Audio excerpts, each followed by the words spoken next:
Pagi semuanya.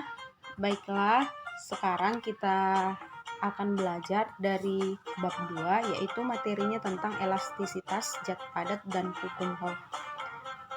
Oke, pertama sekali kita lihat peta konsepnya dulu mengenai elastisitas dan hukum Hooke. Nah, elastisitas dan hukum Hooke ini akan mempelajari tentang elastisitas zat padat, yang dimana elastisitas ini terdiri atas tegangan atau stres, regangan atau strain, modulus Young, modulus geser, dan modulus bulk.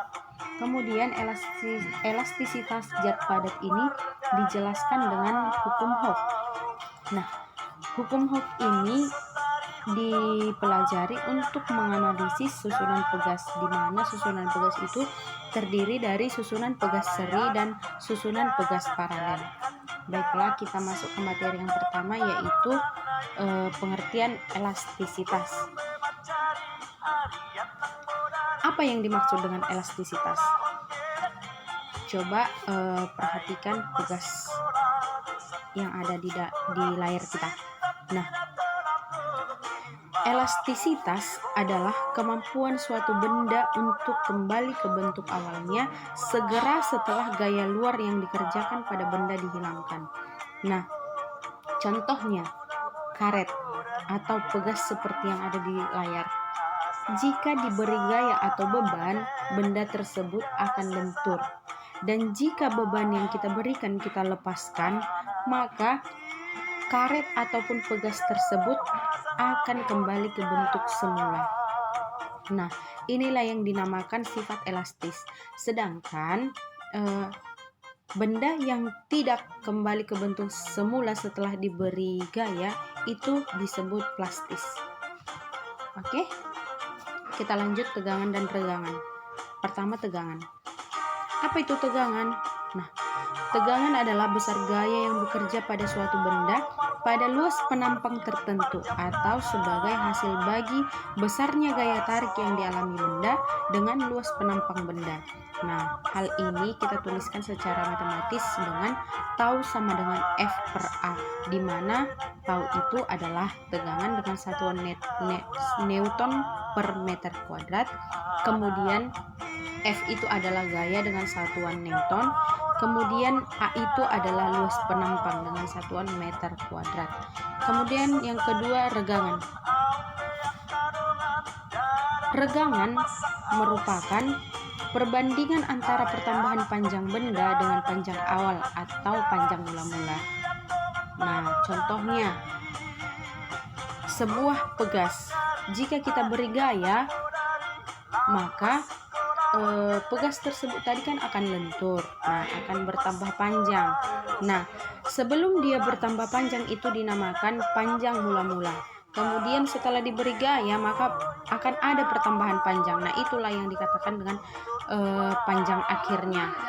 Nah, untuk itu secara matematis untuk regangan dapat kita cari dengan E sama dengan delta L per L0, di mana E itu adalah regangan, delta L itu adalah pertambahan panjang, di mana rumusnya itu panjang akhir dikurang panjang mula-mula. Kemudian delta L merupakan pertambahan panjang benda, dan L0 itu adalah panjang mula-mula, dan LT itu adalah panjang benda akhir. Kita lanjut pada modulus Young.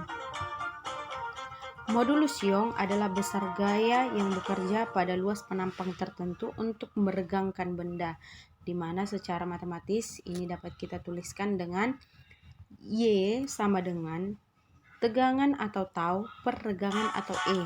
Nah, tadi rumus tegangan itu adalah F per A, sedangkan regangan itu delta L per L0.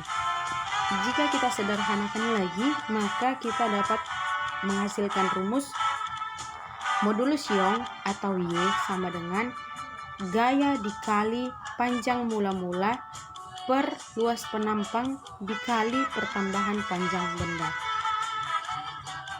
di mana Y itu adalah modulus Young, tau itu adalah tegangan, E itu adalah regangan, F itu adalah gaya, A itu luas permukaan, delta L itu adalah pertambahan panjang benda, kemudian L0 itu adalah panjang mula-mula benda.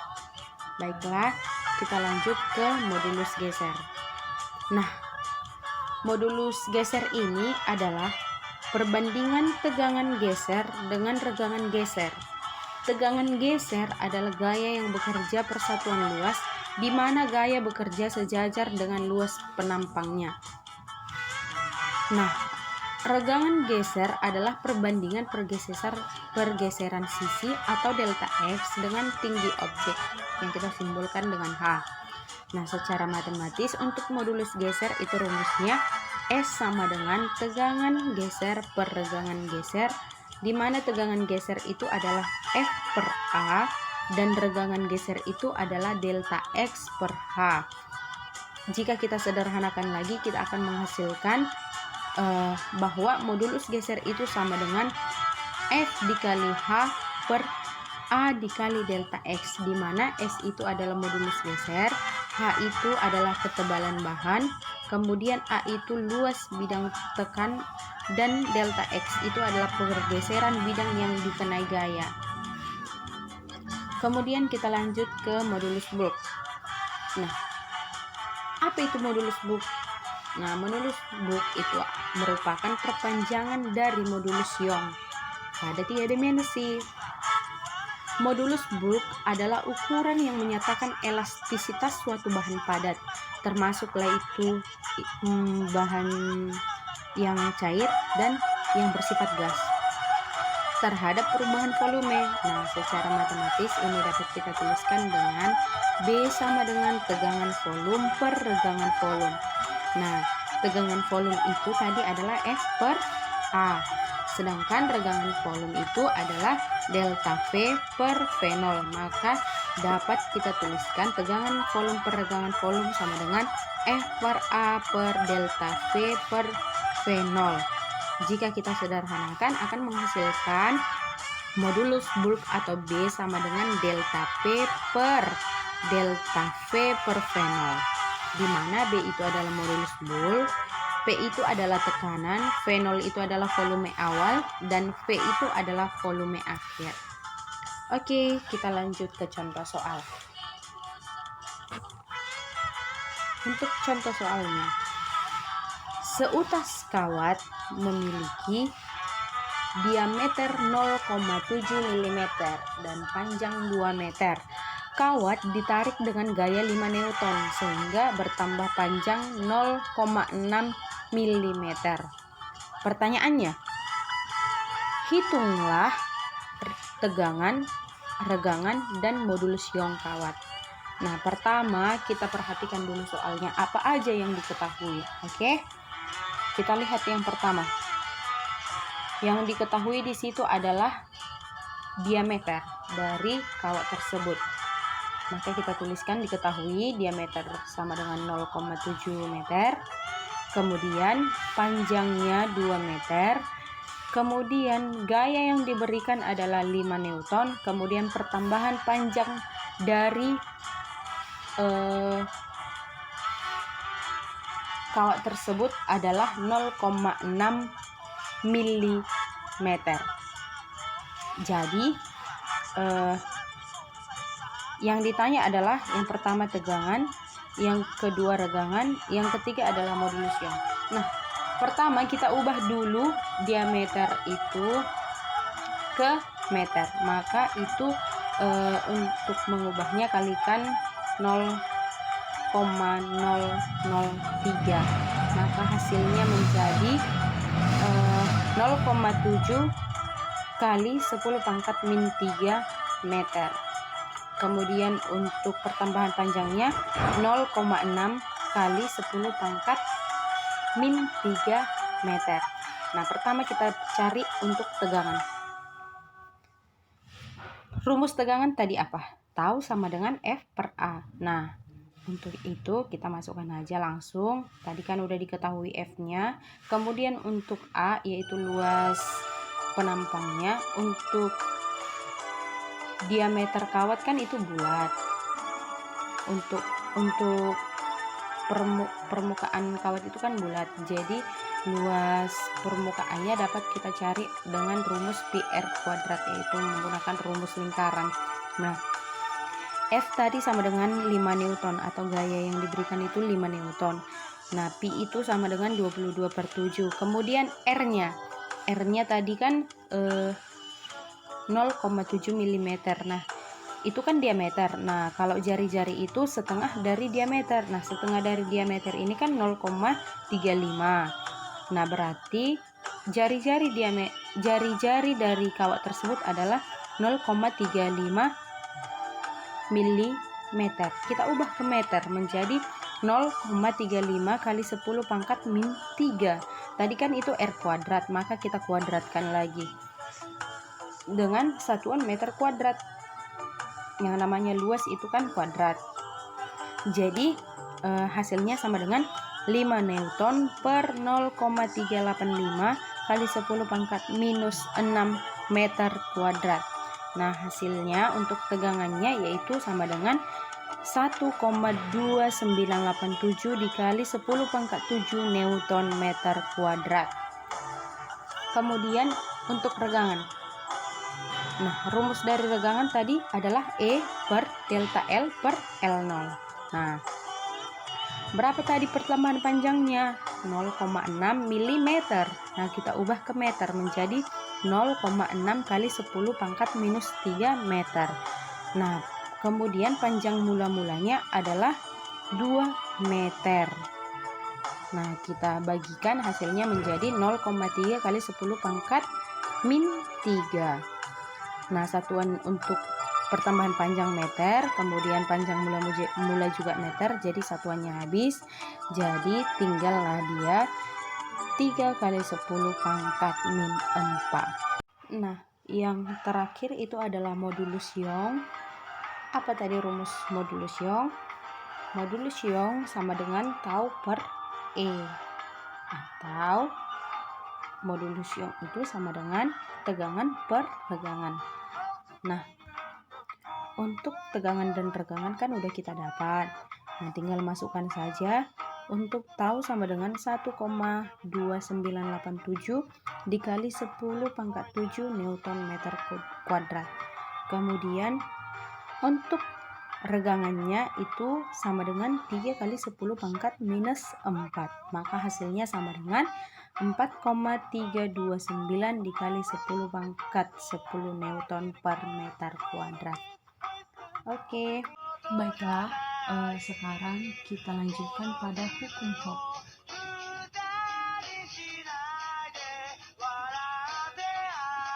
Nah, misalkan di sini ada sebuah tugas.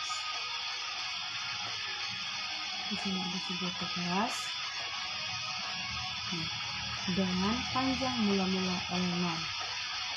Panjang mula-mula adalah L0. Nah, kemudian kita beri gaya. Jika kita beri gaya, maka pegas ini akan bertambah panjang.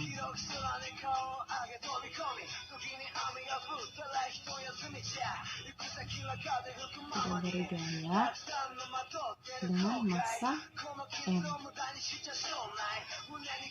Maka pegas ini akan bertambah panjang sebesar delta L.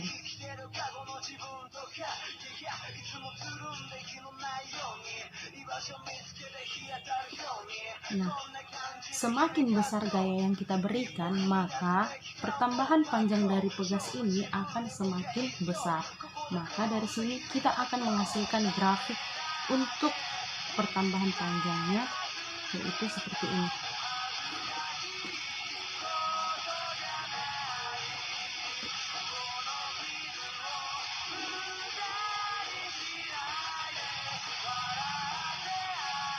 Ini adalah gaya yang kita berikan, gaya itu F. Kemudian ini adalah pertambahan panjang dari pegas tersebut atau benda yang bersifat elastis tersebut, dengan grafik naik ke atas, selalu naik ke atas. Dimana arti dari grafik ini adalah semakin besar gaya yang kita berikan, maka semakin besar pula pertambahan panjang dari pegas atau benda yang bersifat elastis tadi.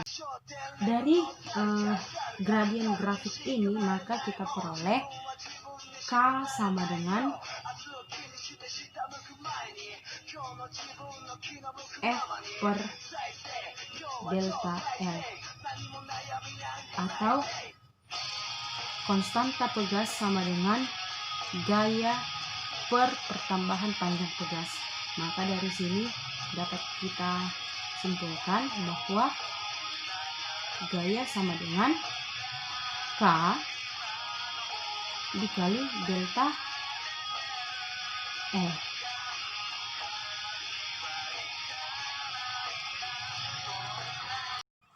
Baiklah, dari penjelasan tadi dapat kita ketahui konsep hukum Hooke. Nah, konsep hukum Hooke ini adalah apabila pegas ditarik dengan suatu gaya tanpa melampaui batas elastisitasnya, pada pegas akan bekerja gaya pemulih yang sebanding dengan simpangan benda dari titik seimbangnya, tetapi arahnya berlawanan dengan arah gerak benda. Nah, tadi kan udah kita simpulkan bahwa gaya pemulih itu sama dengan K dikali delta L atau K dikali delta X, di mana F itu adalah gaya pemulih, kemudian K itu adalah konstanta pegas, dan delta X itu adalah simpangan pegas. Baiklah, sekarang kita lanjut ke hukum Hooke pada susunan pegas.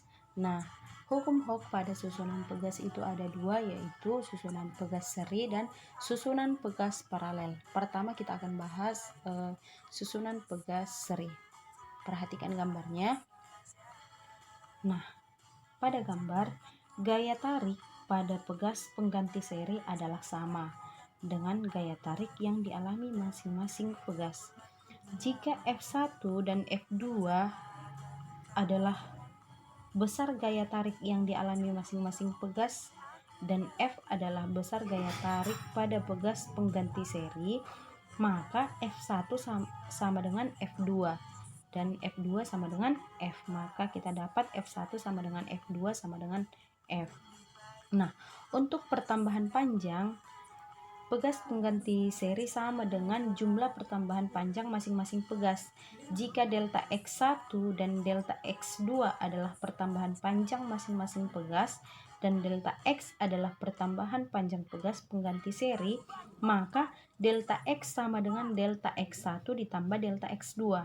Nah, dari kedua prinsip itu, hubungan antara tetapan gaya pegas pengganti seri dengan tetapan gaya pegas masing-masing pegas dapat kita tentukan dengan F per K sama dengan F per K1 ditambah F per K2. Nah, karena delta X tadi itu sama dengan delta X1 ditambah delta X2. Nah, atau secara matematisnya ini dapat kita tuliskan dengan 1 per K seri sama dengan 1 per K1 ditambah 1 per K2. Nah, untuk yang kedua yaitu susunan pegas paralel. Untuk susunan pegas paralel, yang pertama kita lihat gaya tariknya. Gaya tarik pada pegas pengganti paralel sama dengan jumlah gaya tarik pada masing-masing pegas. Jika F adalah gaya tarik pada pegas pengganti paralel, serta F1 dan F2 adalah besar gaya tarik pada masing-masing pegas, maka F sama dengan F1 ditambah F2, berbeda dengan yang seri tadi. F itu sama dengan F1 sama dengan F2. Nah, kalau di paralel, dia F itu sama dengan F1 ditambah F2 karena akan kita serikan. Nah, hubungan antara tetapan gaya pegas pengganti paralel dengan tetapan gaya masing-masing pegas dapat ditentukan dengan F sama dengan K paralel dikali delta X. Nah, jika F sama dengan K paralel kali delta X, maka F1 sama dengan K1 dikali delta X, dan untuk F2 nya sama dengan K2 dikali delta X2. Karena F tadi adalah F1 ditambah F2, maka K paralel dikali delta X itu sama dengan K1 dikali delta X ditambah K2 kali delta X. Kemudian untuk K paralelnya sama dengan K1 ditambah K2. Nah, jika rangkaian paralelnya ada 3, maka tambahkan aja langsung K sama dengan K1 tambah K2 ditambah K3 dan seterusnya. Seperti itu. Baiklah, kita sekarang masuk ke contoh soal. Contoh soalnya, Made melakukan praktikum menggunakan neraca pegas. Saat neraca diberi beban 2 kg, pegas bertambah panjang 8 cm. Jika Made mengganti dengan beban sebesar 4 kg, berapakah pertambahan pegas tersebut? Nah, oke, pertama kita cari dulu konstanta pegasnya. Untuk mencari konstanta pegasnya, kita menggunakan gaya pemulih pegas. Pertama itu gaya pemulih pegas tadi rumusnya sama dengan F sama dengan K dikali delta X. Nah, F itu kan sama dengan M massa dikali gravitasi sama dengan K dikali delta X1. Nah, massanya tadi, massa yang pertama yaitu 2 kg. Maka 2 kg dikali gravitasi bumi itu sebesar 10 meter per sekon kuadrat. Kemudian untuk K-nya, K yang dicari, maka kita tuliskan K aja. Kemudian untuk delta X1 atau pertambahan panjangnya tadi adalah 8 cm, iya kan? Kita ubah ke meter jadi 0,8 meter. Maka dari sini dapat kita tentukan konstanta pegasnya sama dengan 2 kg dikali 10 meter per sekon kuadrat per 0,08 meter. Itu sama dengan 20 kg meter per sekon kuadrat per 0,08 meter. Itu sama dengan 250 Newton meter. Nah, ketemulah konstanta pegas tersebut. Nah, setelah itu kita cari pertambahan panjang pegasnya. Untuk mencari pertambahan panjang pegasnya, kita juga menggunakan gaya pemulih, rumus gaya pemulih. Nah, kalau dibilang pertambahan panjang pegas berarti dia setelah, berarti massa yang kedua. Nah, berapa massanya yang kedua setelah diganti 4 kg? Nah, kita ubah dia, tadi F itu sama dengan massa dikali gravitasi, maka 4 kg dikali 10 meter per sekon kuadrat sama dengan konstanta pegasnya tadi 250 dikali delta X. Maka kita dapat rumus untuk delta X-nya sama dengan 4 kg dikali 10 meter per sekon kuadrat per 250 Newton per meter sama dengan 40 kg meter per sekon kuadrat per 250 meter. Maka dapat hasilnya 0,16 meter. Maka dapatlah hasilnya untuk pertambahan panjang pegas itu adalah sebesar 16 cm. Oke, nah itulah dia gambarnya. Oke, sekian pembahasan kita hari ini. Untuk adik-adik semua silahkan dipelajari lagi. Selamat belajar dan terima kasih.